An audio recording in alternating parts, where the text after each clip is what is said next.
Xavier se prépare. Dans 3 mois, il s'apprête à parcourir les États-Unis. D'est en ouest, adepte des épreuves d'ultra-endurance, le Bruxellois est un peu nerveux, car cette fois-ci, le challenge est relevé. Je fais plutôt des épreuves qu'on appelle d'ultra-distance. Donc, c'est vraiment des épreuves de très longue distance et généralement sans aide extérieure. Donc, on parle de plusieurs centaines de kilomètres, sans personne qui vous tend une bouteille d'eau ou quoi, il faut se débrouiller tout seul.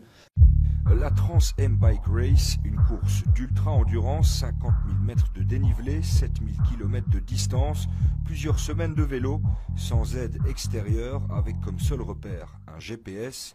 Pour préparer une telle course, l'Anderlechtois suit un entraînement intensif, accompagné d'un coach. Je m'entraîne environ entre 20 et 30 heures semaine. Donc je fais de la course à pied, je vais nager, je fais du renforcement musculaire, beaucoup de vélo évidemment. Donc je peux avoir des semaines où je fais 20 heures de vélo, je fais des sorties de 5-6 heures parfois. Plus de 150 cyclistes participent à cette compétition. 17 jours et 8 heures, c'est le record détenu par le dernier vainqueur de la course. Xavier souhaite terminer dans les 5 premiers en 20 jours. C'est pas un effort qui va être très intensif, je cours pas du 100 mètres, c'est vraiment, je dois pouvoir pédaler pendant 10 heures d'affilée.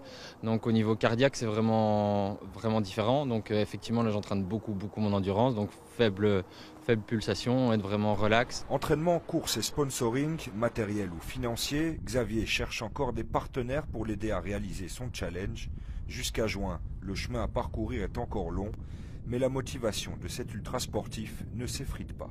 C'est un gros investissement et donc je pense que c'est enrichissant de toute façon, ça c'est sûr. Donc de manière personnelle, j'ai pas un objectif que j'espère atteindre, mais je pense que c'est enrichissant, ça c'est sûr. C'est un challenger alors? Voilà, c'est juste un gros challenge personnel. Avant de partir aux États-Unis, il reste encore d'autres défis à relever pour Xavier.